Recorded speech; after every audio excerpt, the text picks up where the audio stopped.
इस current affairs funda में आप सभी का स्वागत है। मैं हूं आपके साथ अभिषेक शर्मा और आज के इस वीडियो सेशन में हम 6 मई तक के सभी इंपॉर्टेंट करंट अफेयर्स कवर करने वाले हैं। हमेशा की तरह आप इस वीडियो को अंत तक जरूर देखिएगा, आज भी आपको काफ़ी कुछ जानने के लिए मिलेगा। साथ ही इस सेशन को शुरू करने से पहले आप सभी को बताना चाहूंगा, यदि आप हमारे daily current affairs PDF, weekly PDF, monthly PDF और हर महीने के banking and economic awareness PDF चाहते हैं तो करंट अफेयर्स फंडा का 1 ईयर मेंबरशिप प्लान आप ज्वाइन कर सकते हैं, जिसका लिंक आपको वीडियो के डिस्क्रिप्शन में या फिर फर्स्ट कमेंट में मिल जाएगा। आपको बता दें, इस 1 ईयर मेंबरशिप प्लान के लिए जितना भी हमारा पीडीएफ कंटेंट है वो हम आपको 1 साल तक के लिए प्रोवाइड कराते हैं, जिसे आप डाउनलोड कर सकते हैं, प्रिंट आउट भी निकलवा सकते हैं। इसके लिए चाहे तो आप करंट अफेयर्स फंडा ऐप को यूज कर सकते हैं या फिर अपने लैपटॉप या सिस्टम की मदद से वेब लॉगिन भी कर सकते हैं। और कोई भी आपका एग्जाम हो, बैंकिंग, एसएससी, रेलवे या फिर स्टेट पीसीएस, जहां पर भी जनरल अवेयरनेस या करंट अफेयर्स पूछे जाते हैं, सभी एग्जाम्स के लिए हमारे पीडीएफ कंटेंट काफी यूजफुल है। और आपको हमारी करंट अफेयर्स फंडा ऐप पर फ्री क्विज भी अब हम अवेलेबल करा रहे हैं, तो इन्हें भी आप प्रैक्टिस कर सकते हैं। और यदि आप हमारा 1 ईयर मेंबरशिप प्लान लेते हैं, जिसके बारे में मैंने आपको बताया, उसमें आपको और हाई स्टैंडर्ड वाले क्विज प्राप्त होते हैं। ये कैटेगरी वाइज होते हैं, आप कैटेगरीज देख सकते हैं। तो एक बार अगर आप हमारे करंट अफेयर्स पढ़ लेते हैं, उसके बाद फिर इन क्विज को अटेम्प्ट करते हैं, तो यकीन मानिए आपका करंट अफेयर्स सेक्शन काफ़ी स्ट्रॉन्ग हो जाएगा और आप एक अच्छा डिसेंट स्कोर प्राप्त कर पाएंगे अपने करंट अफेयर्स सेक्शन में। तो कोई भी अगर आपका डाउट है हमारे इस करंट अफेयर्स कोर्स से संबंधित, तो आप प्लीज़ कमेंट बॉक्स में लिखिएगा। चलिए फिर करते हैं शुरुआत इस वीडियो सेशन की। हमेशा की तरह सबसे पहले आज का क्वेश्चन देखेंगे, इसका आंसर आपको हमें अभी कमेंट बॉक्स में करना है। Where is Mundra thermal power station? Mundra thermal power station कहाँ पर है? ऑप्शंस देखते हैं, गुजरात, राजस्थान, उत्तर प्रदेश या फिर मध्य प्रदेश। तो जल्दी से आप आंसर कर दीजिए, फिर हम आगे बढ़ते हैं। और इस तरह क्वेश्चन यदि आप प्रैक्टिस करना चाहते हैं तो हमें टेलीग्राम पर जरूर ज्वाइन करें। करंट अफेयर्स फंडा नाम से हमारा टेलीग्राम चैनल है।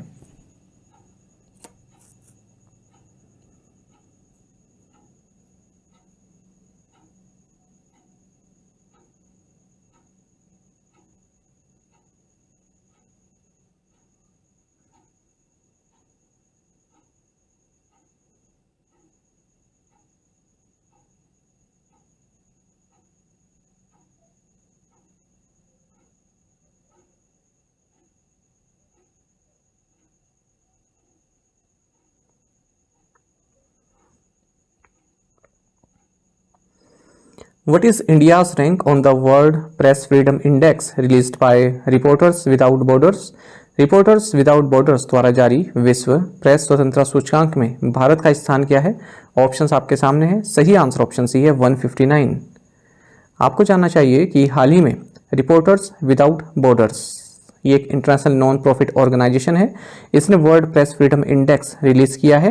180 कंट्रीज को इसमें शामिल किया गया और उनमें से भारत की रैंक 159 है। 159वीं रैंक है भारत की। हालांकि 2023 में भारत की रैंक 161 है, तो भारत की रैंक सुधरी है। लेकिन इस रिपोर्ट में ऐसा लिखा है कि भारत की रैंक सुधरी इसलिए है क्योंकि जो और कंट्रीज थी वो जो है पीछे चली गई, वहाँ पर प्रेस फ्रीडम जो है काफ़ी बेकार हो गया, इसलिए भारत आगे आ गया।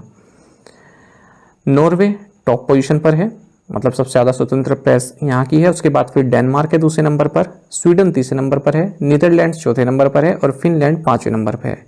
एरिट्रिया, ये जो कंट्री है, लास्ट पोजीशन पर है 180 पर, और सीरिया इससे ऊपर है 179 पर।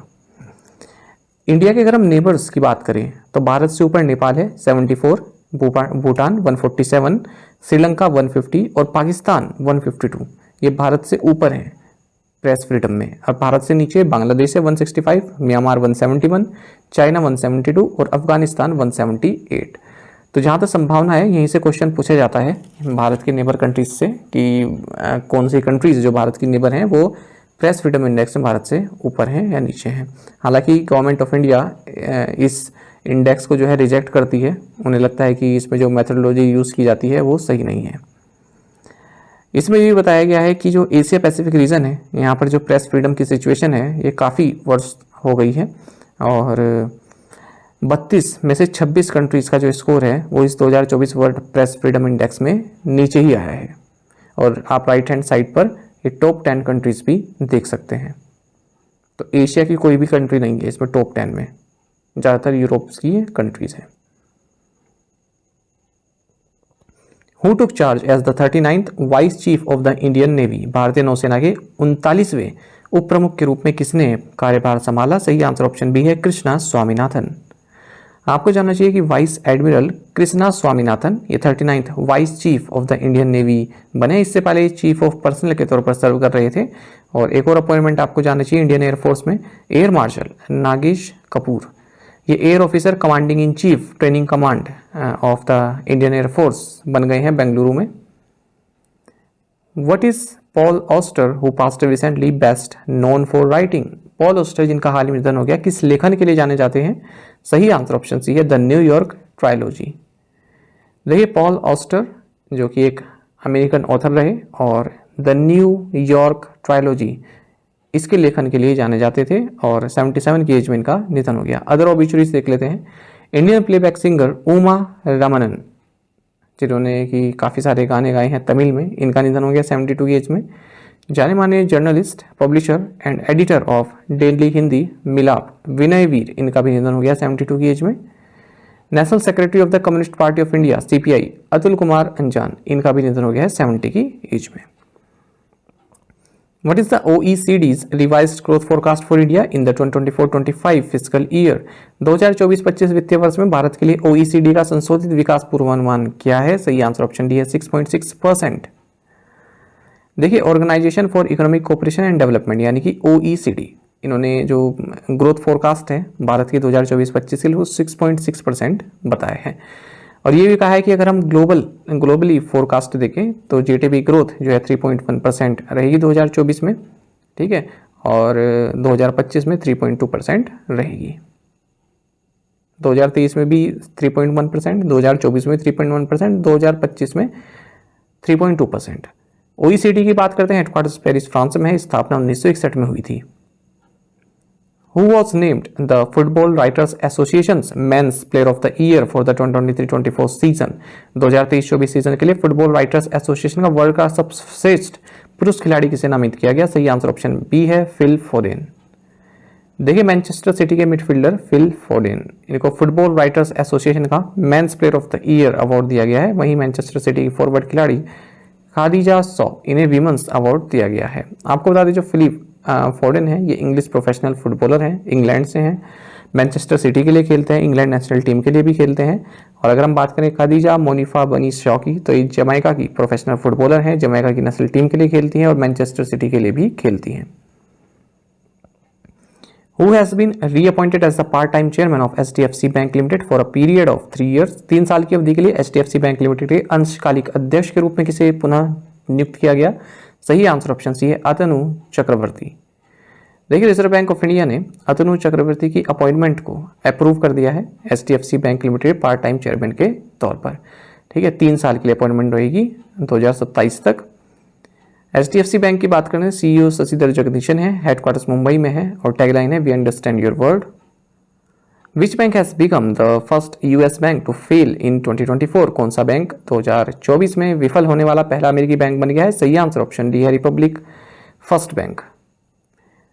देखिए जो रिपब्लिक फर्स्ट बैंक है, जिसे रिपब्लिक बैंक भी आप कह सकते हैं, ये Pennsylvania department of banking and securities द्वारा इसको बंद कर दिया गया है और federal deposit insurance corporation FDIC को इसका रिसीवर अपॉइंट किया गया है। तो Republic bank first US bank बन गया है इस साल जो फेल हुआ है 2024 में।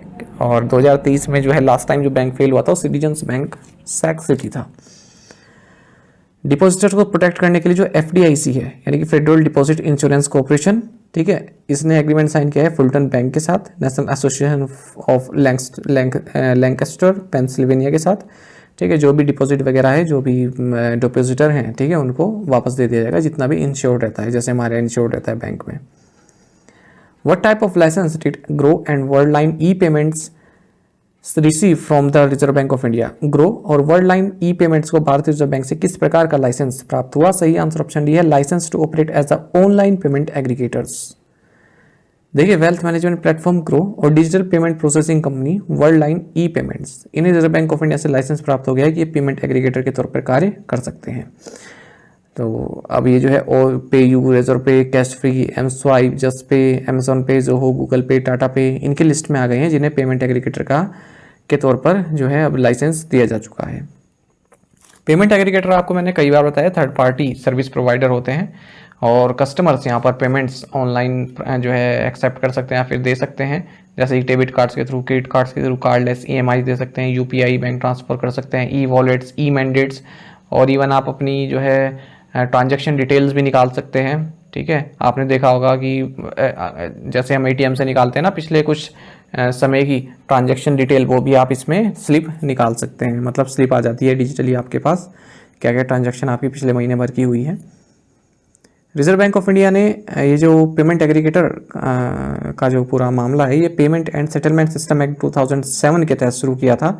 मार्च 2020 में गाइडलाइंस जारी की गई थी इससे संबंधित। What is the new name adopted by the United Nations Conference on Trade and Development, UNCTAD, as part of its 60th anniversary rebranding? व्यापार और विकास पर संयुक्त राष्ट्र सम्मेलन द्वारा अपनी 60वीं वर्षगांठ की रिब्रांडिंग के तहत अपनाया गया नया नाम क्या है? सही आंसर ऑप्शन बी है, UN trade and development. The United Nations conference on trade and development, जिसे हम UNCTAD अब तक बोलते थे, तो इसने अपनी 60th एनिवर्सरी के मौके पर अपना नया नाम रखा है UN trade and development. This strategic move underscores the organization's commitment to greater impact with a new, clear visual identity, aiming to better reflect its work and values, aiming to amplify its global voice on behalf of developing countries. अगर हम इसकी बात करें agency की, तो headquarters का Geneva Switzerland में। Which bank has partnered with financial services provider ANQ to unveil two co-branded credit cards P and Phi? किस बैंक ने दो सह branded credit card pi and fee launch करने के लिए वित्तीय सेवा प्रदाता ANQ के साथ साझेदारी की है? सही answer option A, yes bank है। यस बैंक ने Bengaluru based financial services provider ANQ के साथ मिलकर दो को ब्रांडेड क्रेडिट कार्ड्स लॉन्च किए, जिसका नाम है pi and fi. The strategic partnership aims to bridge the gap between traditional banking and the fintech industry, offering innovative solutions to meet evolving consumer needs. Yes bank की बात करते हैं, CEO Prashant Kumar है, headquarters Mumbai में है। टैगलाइन है life को बनाओ रीच, या फिर एक्सपीरियंस और एक्सपर्टीज। ये लेटेस्ट है जो लाइफ को बनाओ रीच है।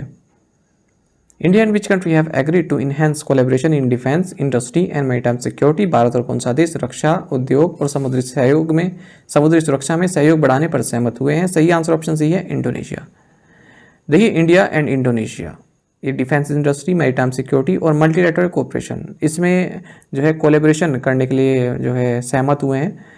ठीक है, 7th India Indonesia joint defence cooperation meeting हाल ही में संपन्न हुई नई दिल्ली में, उसमें। इससे पहले first ever India Indonesia defence industry exhibition cum seminar भी ऑर्गेनाइज की गई जकार्ता में, क्योंकि भारत और इंडोनेशिया के बीच जो डिप्लोमेटिक टाइज हैं इनके 75 ईयर्स पूरे हो चुके हैं। Which regulator has approved SES ESG research to provide environment, social and governance ratings? किस नियामक ने पर्यावरण, सामाजिक और शासन रेटिंग प्रदान करने के लिए SES ESG रिसर्च को मंजूरी दी है? ऑप्शंस आपके सामने है, सही आंसर ऑप्शन सी है, SEBI। देखिए, SES ESG research private limited यानी कि SES ESG, जो कि होली ओन्ड सब्सिडरी है एम्पावरमेंट सर्विसेज की, स्टेक होल्डर्स एम्पावरमेंट सर्विसेज की, इन्हें certificate of registration as an ESG rating provider प्राप्त हुआ है SEBI से, securities and exchange board of India से। ठीक है, तो अब कैटेगरी 2 का इनको सर्टिफिकेट प्राप्त हुआ है। ये अब environmental, social and governance ratings provide करा सकती है ये एजेंसी। अब आपको बताइए, जो ESG रेटिंग है SES द्वारा 2018-19 में इसको शुरू किया गया था। It coverage has now increase to more than 500 companies which will gradually increase also based on client requirements. Which IIT received a patent by the Government of India on industrially developed compact inverter? किस IIT को भारत सरकार द्वारा स्वदेशी रूप से विकसित compact inverter पर patent प्राप्त हुआ? सही आंसर ऑप्शन है IIT पटना। देखिए, Indian institute of technology Patna, इन्हें पेटेंट दिया गया है गवर्नमेंट के द्वारा, गवर्नमेंट ऑफ इंडिया के द्वारा, क्योंकि इन्होंने एक industrially developed lightweight compact and easy to carry inverter बनाया है। ठीक है, तो एक बॉक्स में ही सब कुछ इंटीग्रेट है, और टोटल वेट जो नॉर्मल इन्वर्टर और बैटरी आता है उसको 1/5 इसका वेट है, तो काफ़ी कॉस्ट इफेक्टिव इसको बनाया गया है। Jeremiah Manele has recently been appointed as the prime minister of which country? Jeremiah Manele को हाल ही में किस देश का प्रधानमंत्री नियुक्त किया गया? सही आंसर ऑप्शन डी है, सोलोमन आइलैंड्स। देखिए, जो सोलोमन आइलैंड्स हैं, इन्होंने फॉरेन मिनिस्टर जेरेमिया मैनेले, इनको अपना नया प्राइम मिनिस्टर नियुक्त किया है। अगर हम इस कंट्री की बात करें तो कैपिटल होनियारा है, करेंसी है Solomon islands dollar. NPCI International Payments Limited has signed an agreement with which African country for UPI-like system? NPCI International Payments Limited ने UPI जैसी प्रणाली के लिए किस अफ्रीकी देश के साथ एक समझौते पर हस्ताक्षर किए हैं? सही आंसर ऑप्शन डी, नामीबिया है। देखिए एनपीसीआई इंटरनेशनल पेमेंट्स लिमिटेड जो कि एक इंटरनेशनल आर्म है national payments corporation of India की, इन्होंने एग्रीमेंट साइन किया है बैंक ऑफ नामीबिया के साथ, जिसके तहत एक जैसे यूपीआई है ना, यूनिफाइड पेमेंट इंटरफेस यूपीआई, इसी तरह का एक इंस्टेंट पेमेंट सिस्टम डेवलप किया जाएगा अफ्रीकन नेशन के साथ। This partnership marks NPCI first ever collaboration with the central bank to develop the UPI stack in international market. तो यूपीआई जैसा कुछ प्रोडक्ट बनाने के लिए ऐसी पहली साझेदारी है जो एनपीसीआई ने किसी कंट्री के साथ या किसी सेंट्रल बैंक के साथ साइन की है। आप सभी जानते हैं एनपीआई जो एनपीसीआई है इसने यूपीआई को जो एक्टिव किया हुआ है फ्रांस, श्रीलंका, सिंगापुर, मॉरिशस, यहाँ के जो बैंक हैं उनके साथ पार्टनरशिप की हुई है। एनपीसीआई इंटरनेशनल के सीईओ रितेश शुक्ला हैं। What is the timeline for the shutdown of coal-fired power plants agreed upon by the G7 energy ministers? G7 ऊर्जा मंत्री द्वारा सहमत कोयला आधारित बिजली संयंत्रों को बंद करने की समय सीमा क्या है? सही आंसर ऑप्शन बी है 2035। देखिए एनर्जी मिनिस्टर्स ने हाल ही में एक मीटिंग की है, ग्रुप ऑफ 7 कंट्रीज की, जो G7 कंट्रीज हैं इनके जो एनर्जी मिनिस्टर हैं उन्होंने हाल ही में एक मीटिंग में ये कहा है कि 2035 तक जो भी कोल फायर्ड पावर प्लांट्स हैं उनको हम बंद कर देंगे। तो ये मीटिंग हुई है तुरिन इटली में, G7 एनर्जी मिनिस्टर्स की मीटिंग। आपको बता दें 1 जनवरी 2024 को जो इटली है इसके पास प्रेसिडेंसी आ गई है G7 की, 7वीं बार इसके पास ये प्रेसिडेंसी आई है। G7 आप जानते हैं Italy, Canada, France, Germany, Japan, UK और यूएस से मिलकर बना है। What rare side effect has AstraZeneca admitted its COVID-19 vaccine can cause? AstraZeneca ने स्वीकार किया है कि उसकी कोविड-19 वैक्सीन किस दुर्लभ दुष्प्रभाव का कारण बन सकती है? सही आंसर ऑप्शन डी है blood clotting and low platelet count. देखिए जो यूके की फार्मास्यूटिकल कंपनी है एस्ट्राजेनेका, इन्होंने एडमिट किया है इनकी जो कोविड-19 वैक्सीन है इसके रेयर साइड इफेक्ट हैं जिसे thrombosis with thrombocytopenia syndrome TTS के नाम से जाना जाता है। तो कई सारे एलिगेशन इस पर लगे हैं कि लोगों की डेथ हो रही है और जो हेल्थ है वो डिटेरियोरेट हो रही है इस वैक्सीन को लगाने के बाद। इस वैक्सीन को कोविशील्ड बोला जाता है भारत में, आप सभी जानते हैं। एस्ट्राजेनेका और ऑक्सफोर्ड यूनिवर्सिटी द्वारा इसको बनाया गया है और सीरम इंस्टीट्यूट ऑफ इंडिया द्वारा इसका प्रोडक्शन किया गया, भारत में कोविशील्ड के नाम से मिली, ठीक है। और TTS की अगर हम इस बात करते हैं, जो ये थ्रोम्बोसिस विद थ्रोम्बोसाइटोपेनिया सिंड्रोम है TTS, तो इसमें ब्लड क्लोटिंग होती है ना, ब्लड क्लोटिंग मतलब ब्लड जमने लगता है और लो प्लेटलेट काउंट्स होते हैं, ठीक है। तो इसको वैक्सीन इंड्यूस्ड इम्यून थर्मोबोटिक थर्मोसाइटोपेनिया भी बोलते हैं, VITT। जो थ्रोम्बोसिस है ये तब होता है जब ब्लड क्लॉट बनने लगता है, ठीक है, और ब्लड फ्लो जो है रुकने लगता है, उसमें ऑब्स्ट्रक्शन आता है, रुकावट आती है। और थ्रोम्बोसाइटोपेनिया का मतलब क्या है? जो आपकी प्लेटलेट्स हैं, ठीक है, वो गिरने लगती हैं। प्रीवियस टाइम में क्वेश्चंस के आंसर देखेंगे। Who is the current president of Indian medical association? RV Ashokan. Who is the chairperson of the national human rights commission? Arun Kumar Mishra. The Telugu Desam party was launched in 1984 by which cinema superstar NT Ramarao?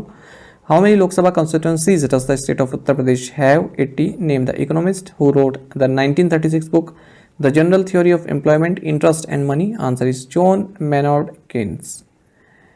आज के assignment question देख लेते हैं। India's Rashmi Kumari plays which sport? Who won Miss Universe Buenos Aires 2024? Indian government will train 1500 civil servants of which country in next 5 years? Which chemical compound was found on samples of MDH and Everest spice mixes by Singapore and Hong Kong? Which mutual fund company has launched the Nifty Alpha Low Volatility 30 Index Fund, a multi-factor index fund? इन पांचों questions के answer आपको comment box में देने हैं। यदि आपको एक question का आंसर भी आता है तो भी आप हमें कमेंट बॉक्स में दीजिएगा। ज़्यादा से ज़्यादा संख्या पार्टिसिपेट करने की कोशिश किया कीजिए, ये आपसे रिक्वेस्ट रहती है। साथ ही करंट अफेयर्स फंडा आप टेलीग्राम पर भी ज्वाइन कर सकते हैं। यहाँ पर रेगुलर वीडियो अपडेट्स और करंट क्विज हम आप सभी के लिए डालते रहते हैं। साथ ही डिस्कशन ग्रुप में आप किसी भी क्वेश्चन का सोल्यूशन पा सकते हैं। दोस्तों हमारे करंट अफेयर्स की प्लेलिस्ट दी गई, इसको आप जरूर देखिए, अपने दोस्तों के साथ, फेलो एस्पिरेंट साथ हमारे करंट अफेयर्स को शेयर जरूर करें। आज का ये सेशन आपको कैसा लगा आप कमेंट बॉक्स में अवश्य बताइएगा। Thank you guys.